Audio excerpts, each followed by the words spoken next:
Tony, the first question is, how old were you when you started working with a knife? Yes, I probably have trained a lot of knife fighting, as a kid, but professionally, I was about 13 or 14 years old. What was the impetus for you to start working with a knife?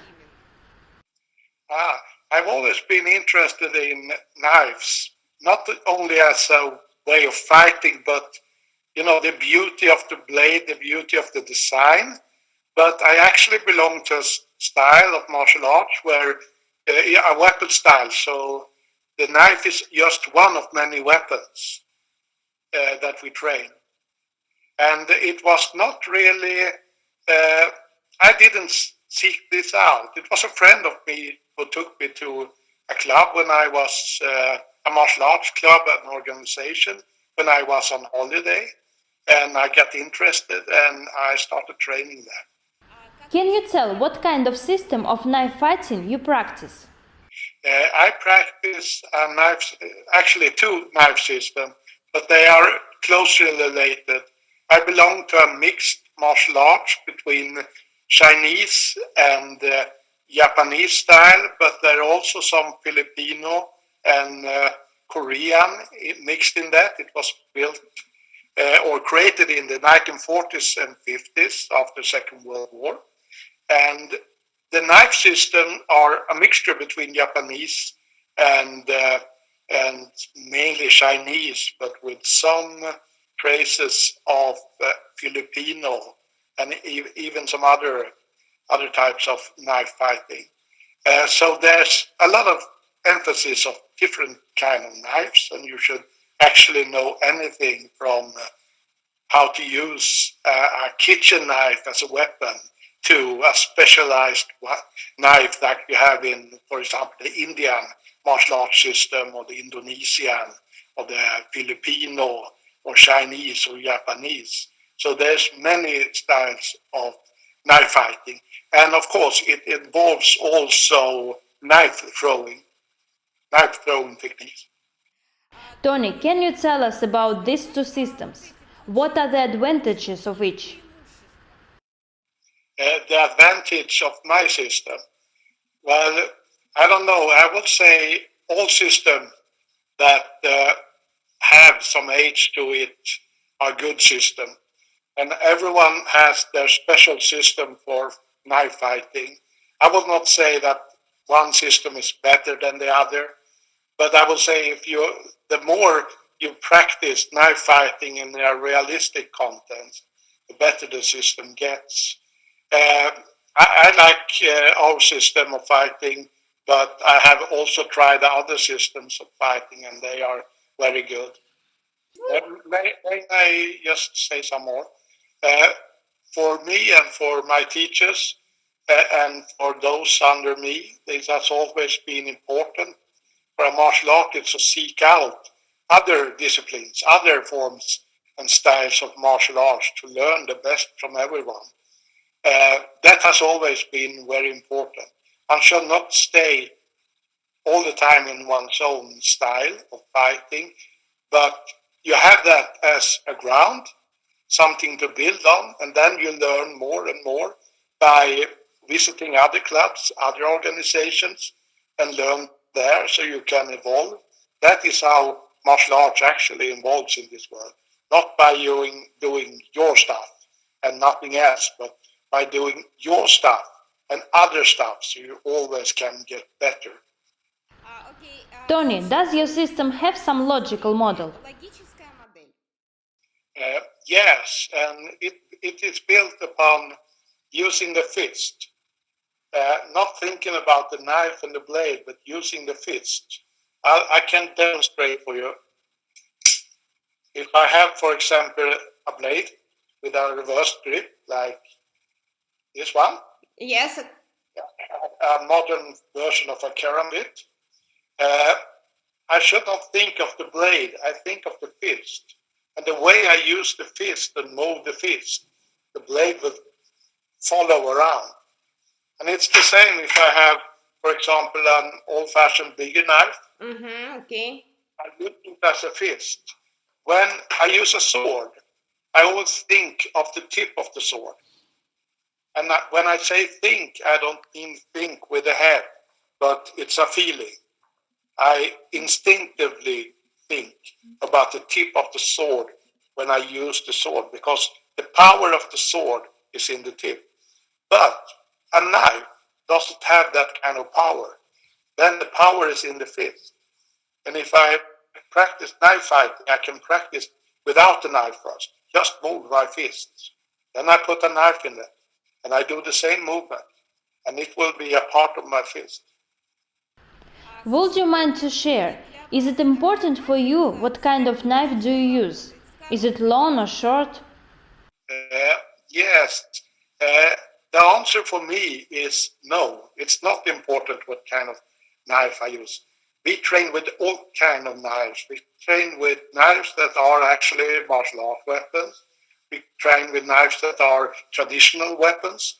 We train with knives that are kitchen utensils or are used in a auto shop or whatever. We train with all sorts of knives because, for example, when you are into knife throwing, you need to learn the balance of all kinds of knives. It shouldn't be that you can only throw one or two kinds of knives or those that are specially designed for throwing, but you need to know how to throw any knife. Now, we being an Asiatic system, uh, originality, it's a hard word to say when you get something in the throat. Originally, a traditional Oriental system. Uh, that means that we use the knife throwing technique of short distance throwing. That means now I don't have a knife which I can show you. I can try. It means you hold the knife in the handle like this when you throw it, instead of on the tip that you do with long distance throwing. And it also means that the knife goes in a straight path, about 3 or 4 meters. It's made for close contact. So it's a very fast uh, throw, and it means you have to use any kind of knife to throw. And we have knives that are shaped like a knife. We have knives that are shaped like a little star, a little star with the throw. We have knives that are actually a sort of pike, which doesn't have a blade, but a pointed, you know. So we have different kind of techniques, but they are basically coming together in one technique for all kinds of blades. And the important things for the one that throws them are finding the right balance, and that you should be able to do within maybe half a second or so. It's important that this is fast. Tony, do you have a certain methodology of training a person of working with a knife? Yes, you have to concentrate on the breathing. The breathing exercises are very important, not just for knife fighting, but for sword fighting or stick fighting or chain fighting, all kind of fighting, even unarmed fighting. Uh, you have to be in a certain state of mind when you train, because you, as a beginner, you often use a knife that isn't sharp, but as fast as possible, you need to go to use a sharp blade, because you will learn by, you cut yourself, you know where you can touch it, where you can't. And that is very important, because that means you won't be hurt by the knife in your martial art life later. Uh, Therefore, you have to concentrate on your breathing. Now, what has breathing to do with cutting oneself on a knife, you may think, but it's very important, because it makes you calm, and it also makes you prepared, because knife fighting are often, you wait for the opponent, you see he make a mistake, and then you very fast counterattack. So you need to explode. It's not the same with the sword fighting. where the sword, you just move the arm and the sword makes the cut in itself. With a knife, you need to do the cut with your fist before the knife does the cut in the opponent. Do you have some basic principles that you use to prepare your students? Yes, I think one of the most important things, apart from the breathing thing, is that they very early on learn to watch their opponent and the opponent's breathing so they can attack at the right specific moment when he or she is not ready. That is very important. And we try to teach them this very early in the teaching process, and also let them use real knives very early in the teaching process. Uh, a style like this, most of those who train it, even the beginners, are adults. They're grown-ups. Sometimes teenagers train it, but it is usually so they have trained some unarmed combat style, maybe some years before they come to us for training. So most of are adults, and they don't have to think about rules and regulations about using a live blade or so. So that is never much of an issue for us.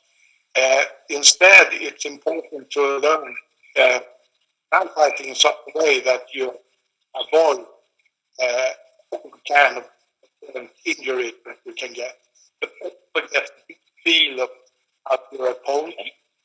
We have a technique that we always concentrate our eyes here on the neck, on the throat, instead of watching the opponent's eyes or anything else. Some styles watch the nose, but we watch here because it's not the eyes that are doing the fighting. You need to concentrate on their fists and their feet. How many years are you teaching of working with a knife? Uh, let's see now. I was an assistant teacher about 1979, so I guess as a teacher, maybe from 79 or 80, 1979 or 1980. In your opinion, what underlines of martial arts? I would say like this, martial arts evolves with time. They don't stay the same. And, some styles go out of fashion. People are not interested in training it anymore. And some become very fashionable, popular during a certain time. And everything changes. What's popular today wasn't popular 10 or 20 years ago. And some styles evolve, and some are basically, fundamentally the same, but they have evolved in their technique and they are getting better and better. Uh, comparison comparison between different martial arts styles are always very difficult because all have their own way of teaching, their own philosophy, and sometimes that philosophy can be the same as in other styles, but sometimes it differs, but still it's fundamentally the same. If you take knife fighting, that the questions today are about, it's so all styles that deal with knife fighting are dealing with knife fighting, and therefore they are all the same. But then they have developed different techniques for teaching. They have developed different knives, maybe, for using, and they have developed certain philosophies. Some styles are modern, and with modern I mean they are 100 years or less, and some are very old. And some of the modern styles uh, evolved from old techniques, and some are created new. Uh, but all styles have something in common. If they are not very good, they usually die out. Uh, that goes for all styles except for some Chinese styles where you have a family background. When a family dies, maybe the style dies with them. when a family, a clan, a group of people no longer practice a certain style, it can die with them, regardless of if it's a good style or a bad style, because the tradition is you have maybe one or two students, you don't have more. Tony, would you mind to share your opinion why there are so many teachers of knife fighting today? I think there is two answers to that. First, there is an influx for teachers from military service, from special forces and ordinary military uh, units that after leaving military service, they have in the military been taught knife fighting, and they have that as a trade, and they want to pass on their expertise. There are many teachers coming from the military in many parts of the world today, from India to the United States to Britain and to Eastern Europe, Ukraine, Russia.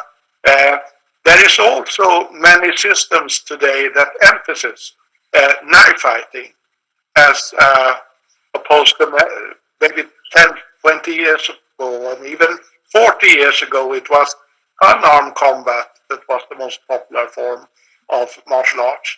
But now it has divided into uh, knife or sword or mixed martial art, modern mixed martial art. So it has very much been a sort of development there. But there is also another question.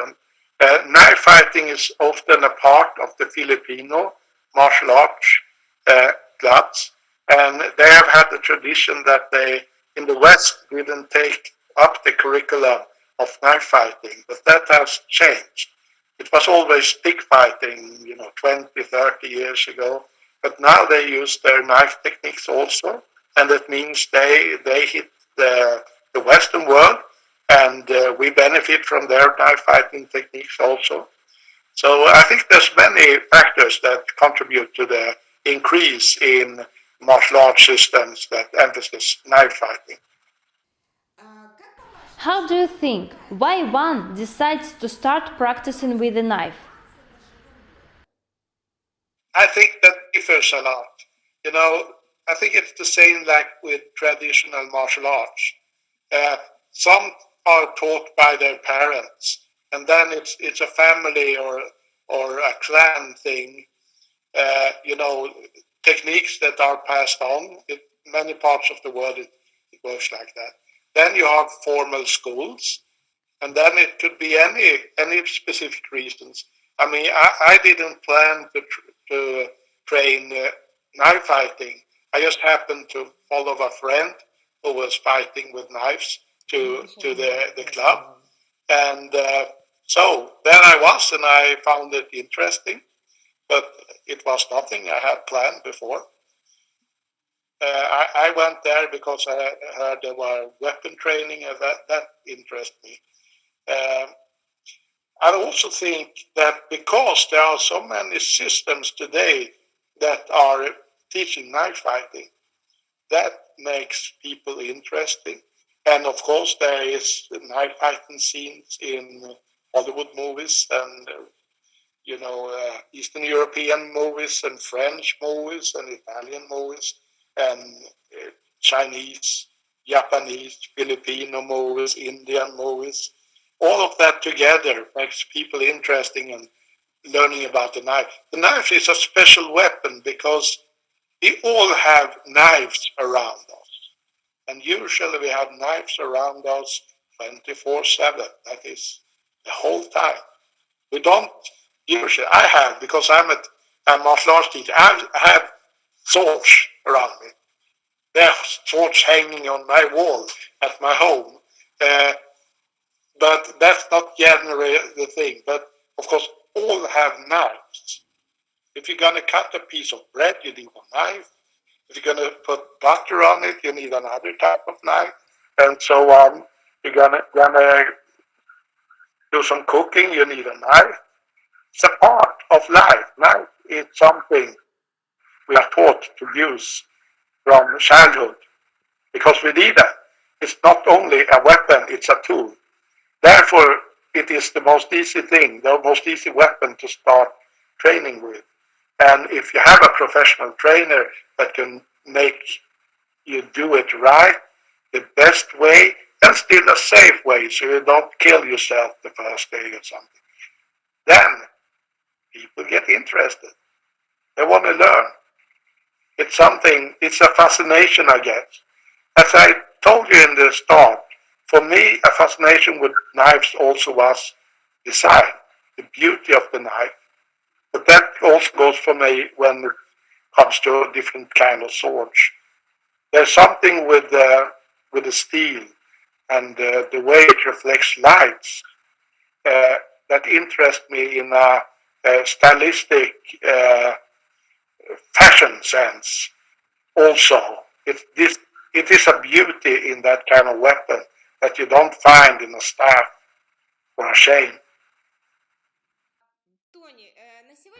Tony, there are so many situations when one person is having practice working with a knife for 3-5 years in the gym. But when he is faced real situation on the street, he doesn't know what to do or runs away. Why does it happen?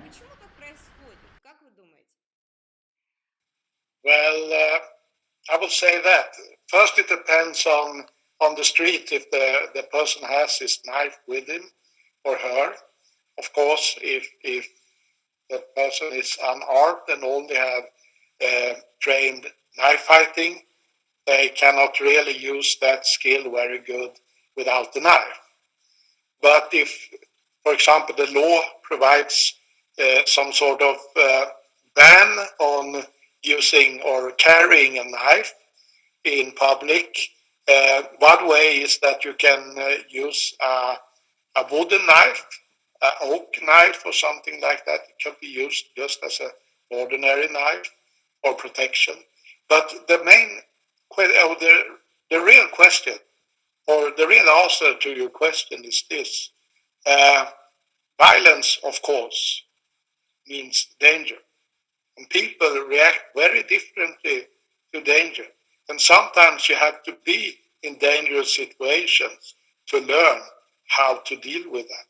It is not so easy to, in a practice locale, in a gym, in a dojo, in a dojang, practice knife fighting and thinking that the students will be able to take care of themselves in a real situation. Because in training, you are not afraid. In training, your life is not at stake. In training, you generally will not be hurt. And you know that, and it's a security, that's a feeling inside you. But all that goes away when you are in a situation. You cannot use the same skills because your mind is not in it. You don't have the calm that you need to use the techniques when you are so scared and when you think you're going to die. It is a hard thing to learn, and the only way you can learn it is to make the people, the students, have so many techniques that hopefully some of them will pop up when it's time, if that time comes for a real situation, a life and death situation on the streets. Can you tell us, do you have some criteria according to which you can understand if some person is master or not? Oh, that's a hard one. What is a master? I've been doing martial arts for since 1973, 74. I do not consider myself a master. Maybe in 40 years, maybe I'm a master. Maybe I'll never be a master. Of course, master, that's different. For me, my teacher, or one of my teachers, Chen, he's the master. He founded this style and this organization. He's dead since many years, but for me, of course, he is the master. I'm the head teacher. That's what I am. Nothing more and nothing less. For me, it's important to think, all different organizations have their own rules and they have their own credentials. I think it's a mistake to compare them with each other. A master in one style and a master in another style isn't comparable in that way. They work, their titles work in their own organization. They are a master compared to the students. But it is very hard to, know if a master in one system is as good or bad as the master in another. And then, of course, you have a problem. Let's talk about just knife fighting, because that's the topic of today. Then you have this, for example, all these military personnel who start training knife fighting. Many of them has a military training. They are not part of a martial arts organization. They have learned their skills in the military from military teachers. That doesn't mean they are worse than those who go the traditional martial arts, school teachings.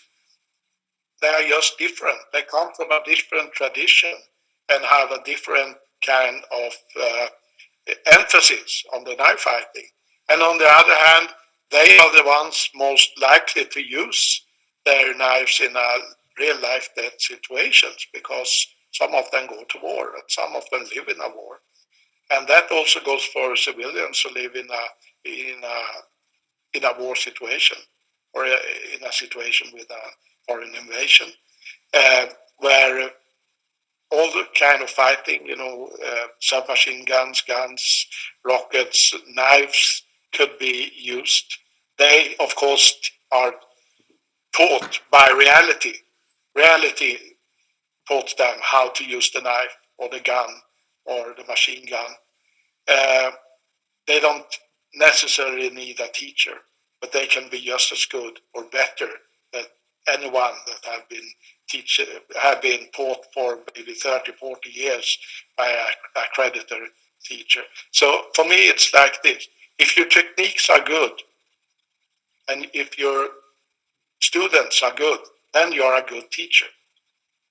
I don't know if you're a master. That's not important. But you are a good teacher. And if your techniques are not good, and if your students are not good, then you are not such a good master. But that doesn't mean you cannot get better. I think the really good teachers, I say teachers instead of masters, they are those who evolve. They get better. And I think the most important thing for a teacher in martial art, that is, they have to think like this. My student shall be better than I am. That is the most important thing. Does your system have some tactic or strategy? Yes, I think the most important part, I think I mentioned them, trying always to make my student better than myself, concentrate on breathing, using many different techniques, so when something happens, you have at least one or two of them that function in just that situation. Then also this feeling of what is the knife? What is the inner quality of the knife? Let me show you something. This is the karambit I showed you before. The way of thinking about a knife. What is a knife? Why do we have knife? We don't have the claws of the tiger or the teeth of the wolf. That's where knives came about. They were made to be our teeth and our claws, because we don't have them. Nature hasn't provided us with them. Therefore, they have always been important for human beings. They are a tool that makes us possible to build things, but also to kill, to get food. And that is an important lesson.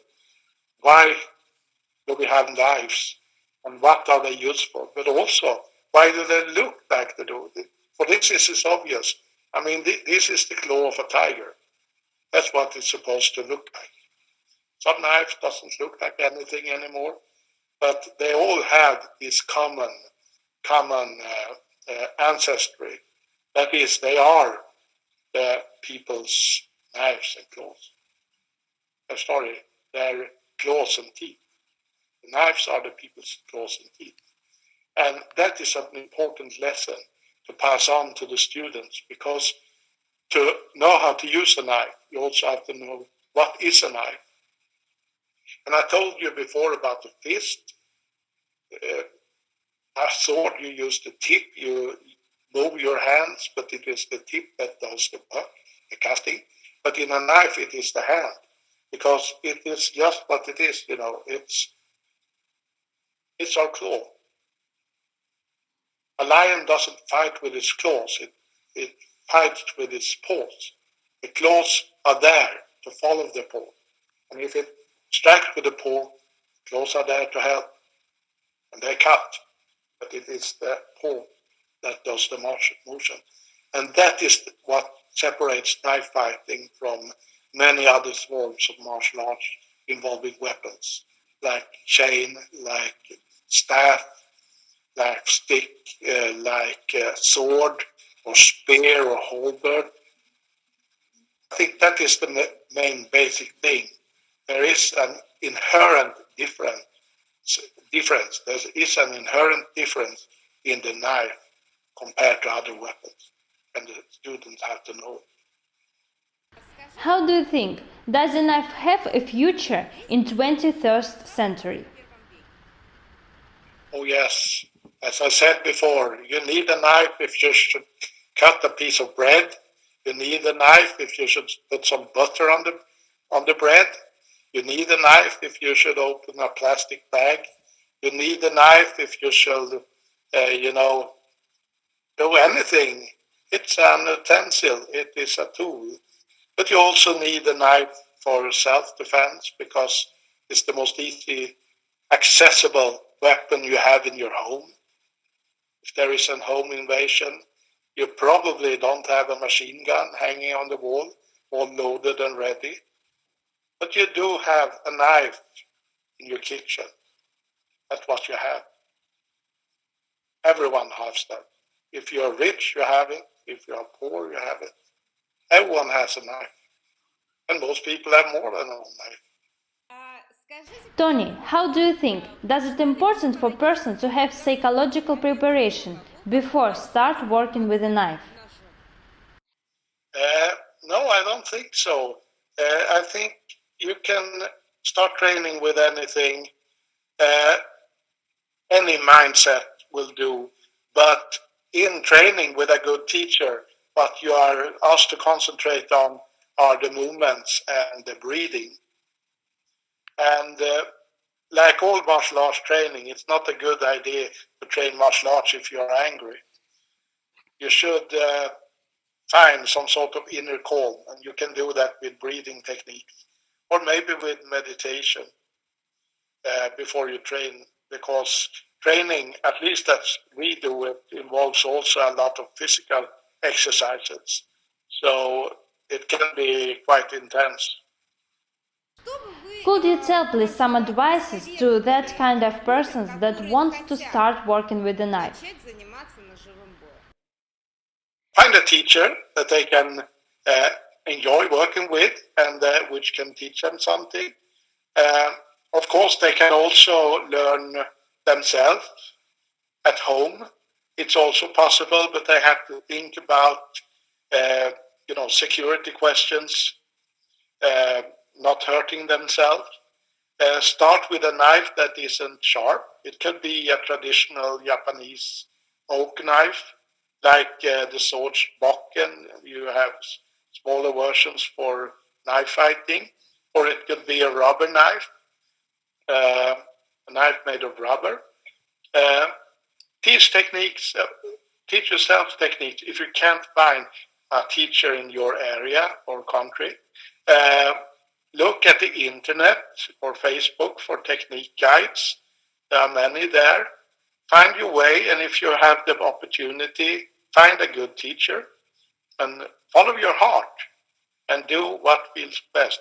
If you know you are interested in knife fighting, you should think about this with breathing. If it feels good for you, moving the knife, and it feels natural, then you know that there's something inside there that really hooks on to you, and you know that you will be good at it. Well, thank you very much. It's been very interesting, and it has been very good and important questions that you have put to me. And I hope I have given you good answers.